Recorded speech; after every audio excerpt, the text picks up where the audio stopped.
Chapter 14 The Triumph of the Witch. As soon as the witch had gone, Aslan said, "We must move from this place at once.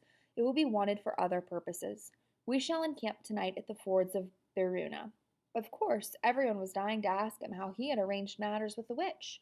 But his face was stern and everyone's ears were still ringing with the sound of his roar, and so nobody dared.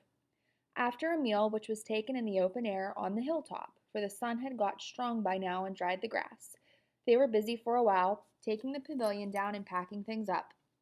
Before 2 o'clock, they were on the march and set off in a northeasterly direction, walking at an easy pace, for they had not far to go.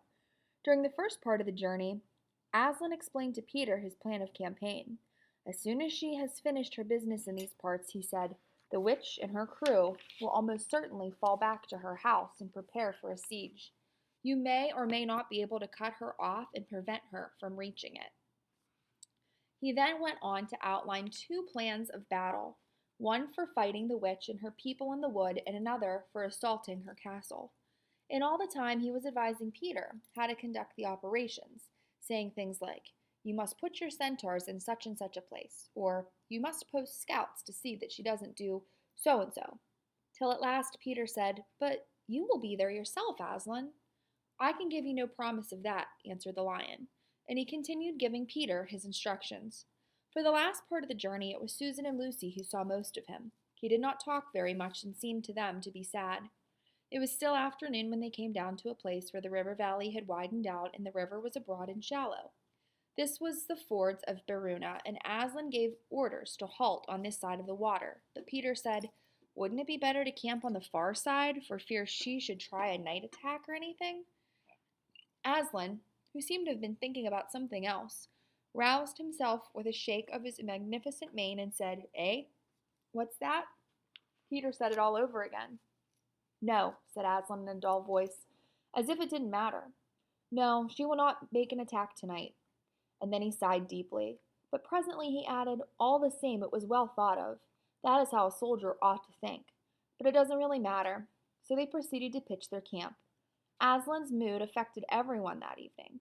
Peter was feeling uncomfortable too at the idea of fighting the battle on his own. The news that Aslan might not be there had come as a great shock to him. Supper that evening was a quiet meal.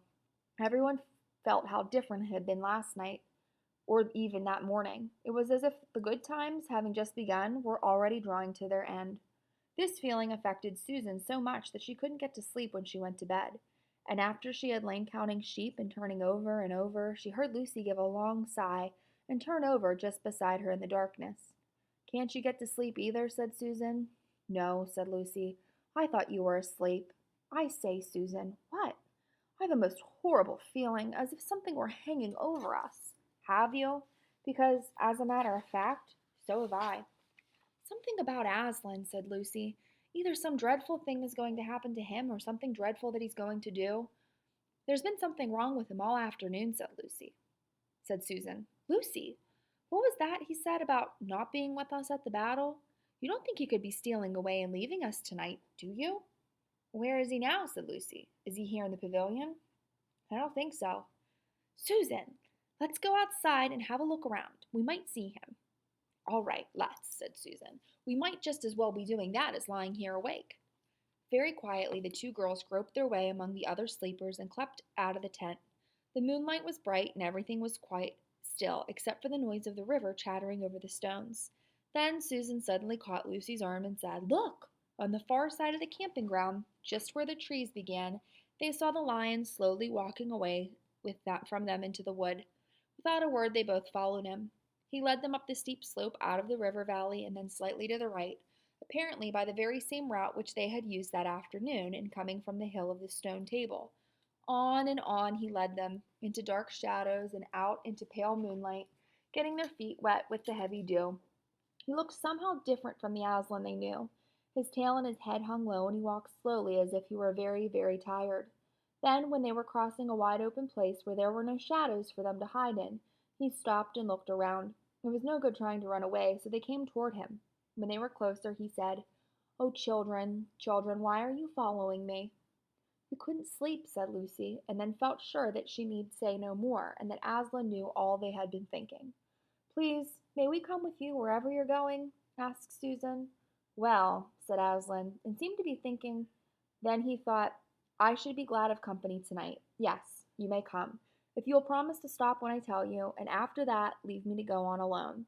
Oh, thank you, thank you. We will, said the two girls. Forward they went again, and one of the girls walked on each side of the lion. But how slowly he walked, and his great royal head drooped so that his nose nearly touched the grass. Presently he stumbled and gave a low moan. Aslan, dear Aslan, said Lucy, what is wrong? Can't you tell us? Are you ill, dear Aslan? Asked Susan. No, said Aslan, I am sad and lonely. Lay your hands on my mane so that I can feel you are there, and let us walk like that. And so the girls did what they would never have dared to do without his permission, but what they had longed to do ever since they first saw him. Buried their cold hands in the beautiful sea of fur and stroked it, and, so doing, walked with him. And presently they saw that they were going with him up the slope of the hill on which the stone table stood. They went up at the side where the trees came furthest up, and when they got to the last tree, it was the one that had some bushes about it. Aslan stopped and said, Oh, children, children, here you must stop, and whatever happens, do not let yourselves be seen. Farewell. And both the girls cried bitterly, though they hardly knew why, and clung to the lion and kissed his mane and his nose and his paws and his great sad eyes. Then he turned from them, and he walked out onto the top of the hill, and Lucy and Susan, crouching in the bushes, looked after him, and this is what they saw. A great crowd of people were standing all around the stone table, and though the moon was shining, many of them carried torches which burned with evil-looking red flames and black smoke. But such people! Ogres with monstrous teeth, and wolves and bull-headed men, spirits of evil trees and poisonous plants, and other creatures whom I won't describe, because if I did, the grown-ups would probably not let you read this book. Cruels and hags and incubuses, wraiths, horrors, efreets, sprites, orkneys, woozes, and ettins. In fact, here were all those who were on the witch's side and whom the wolf had summoned at her command. And right in the middle, standing by the table, was the witch herself. A howl and a gibber of dismay went up from the creatures when they first saw the great lion pacing toward them, and for a moment even the witch herself seemed to be struck with fear. Then she recovered herself and gave a wild, fierce laugh. The fool, she cried, the fool has come!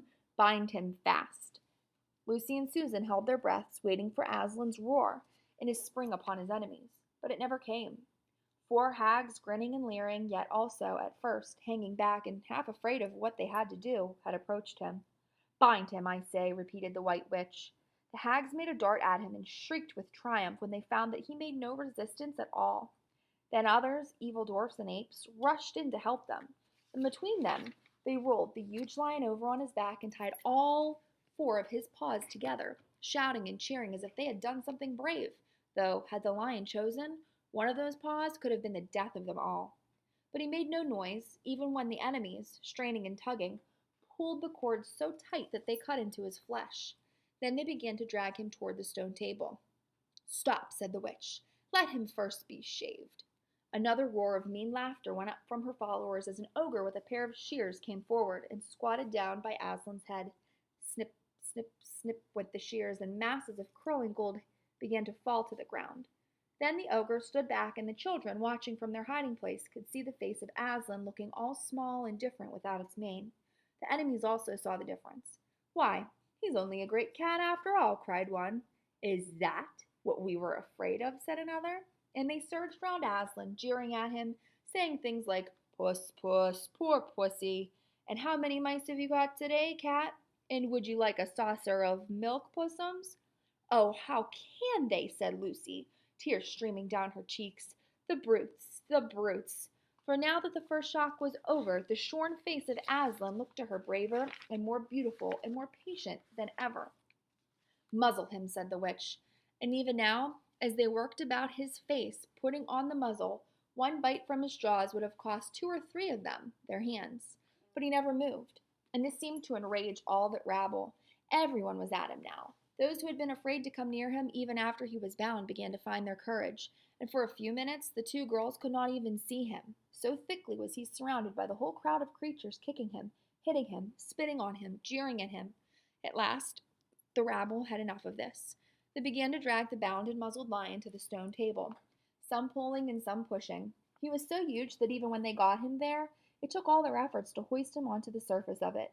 Then there was more tying and tightening of cords. The cowards, sobbed Susan. Are they still afraid of him even now? When once Aslan had been tied, and tied so that he was really a mass of cords on the flat stone, a hush fell on the crowd. 4 hags holding 4 torches stood at the corners of the table. The witch bared her arms as she had bared them the previous night when it had been Edmund instead of Aslan. Then she began to whet her knife. It looked to the children, when the gleam of the torchlight fell on it, as if the knife were made of stone, not of steel, and it was of strange and evil shape. At last she drew near. She stood by Aslan's head. Her face was working and twitching with passion. But his looked up at the sky, still quiet, neither angry nor afraid, but a little sad. Then, just before she gave the blow, she stooped down and said in a quivering voice, "And now, who has won? Fool, did you think that by all this you would save the human traitor? Now I will kill you instead of him, as our pact was, and so the deep magic will be appeased. But when you're dead, what will prevent me from killing him as well? And who will take him out of my hand then? Understand that you've given me Narnia forever. You have lost your own life, and you have not saved his. In that knowledge, despair and die." The children did not see the actual moment of the killing. They couldn't bear to look and had to cover their eyes.